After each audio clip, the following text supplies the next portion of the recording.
Chapter 27.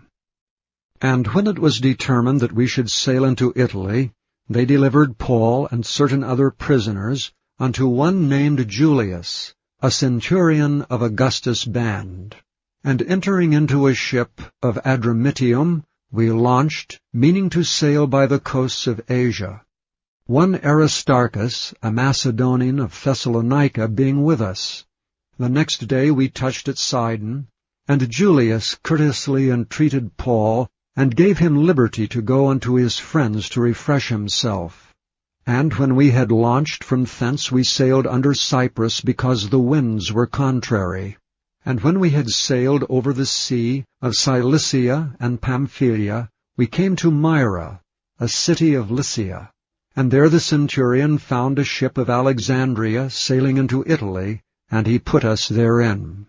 And when we had sailed slowly many days, and scarce were come over against Cnidus, the wind not suffering us, we sailed under Crete, over against Salmone. And hardly passing it, came unto a place which is called the Fair Havens, nigh whereunto was the city of Lasea. Now when much time was spent, and when sailing was now dangerous, because the fast was now already past, Paul admonished them, and said unto them, Sirs, I perceive that this voyage will be with hurt and much damage, not only of the lading and ship, but also of our lives. Nevertheless the centurion believed the master and the owner of the ship more than those things which were spoken by Paul.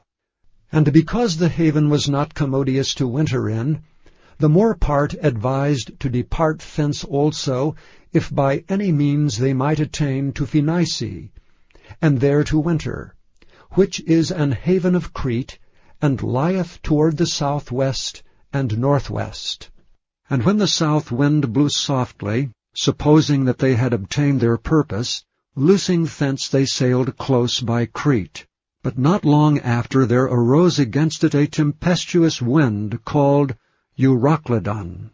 And when the ship was caught, and could not bear up into the wind, we let her drive. And running under a certain island, which is called Clauda, we had much work to come by the boat, which when they had taken up, they used helps, undergirding the ship, and fearing lest they should fall into the quicksands, strake sail, and so were driven.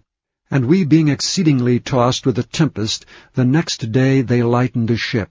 And the third day we cast out with our own hands the tackling of the ship. And when neither sun nor stars in many days appeared, and no small tempest lay on us, all hope that we should be saved was then taken away. But after long abstinence, Paul stood forth in the midst of them, and said, Sirs, ye should have hearkened unto me, and not have loosed from Crete, and to have gained this harm and loss. And now I exhort you to be of good cheer, for there shall be no loss of any man's life among you, but of the ship. For there stood by me this night the angel of God, whose I am and whom I serve, saying, Fear not, Paul, thou must be brought before Caesar, and lo, God hath given thee all them that sail with thee. Wherefore, sirs, be of good cheer, for I believe God, that it shall be even as it was told me.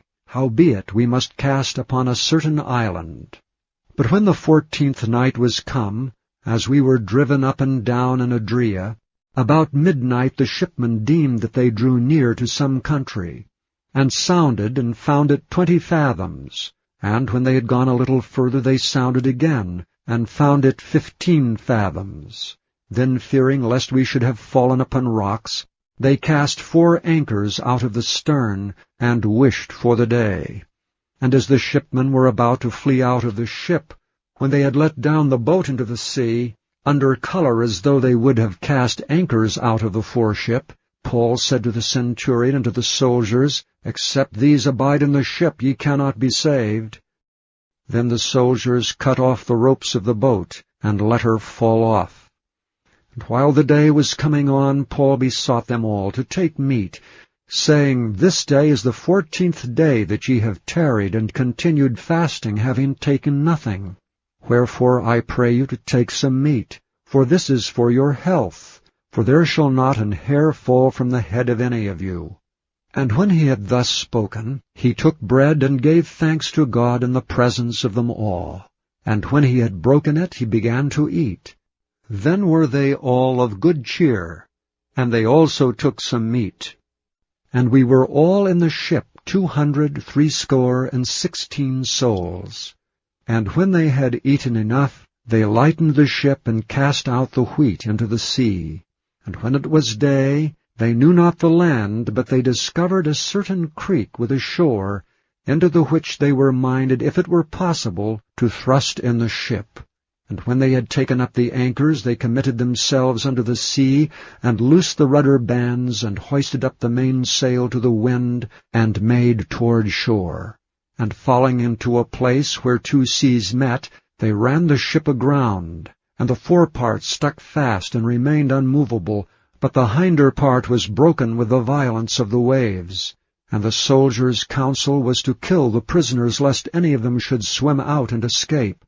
But the centurion, willing to save Paul, kept them from their purpose, and commanded that they which could swim should cast themselves first into the sea, and get to land. And the rest, some on boards, and some on broken pieces of the ship. And so it came to pass that they escaped all safe to land.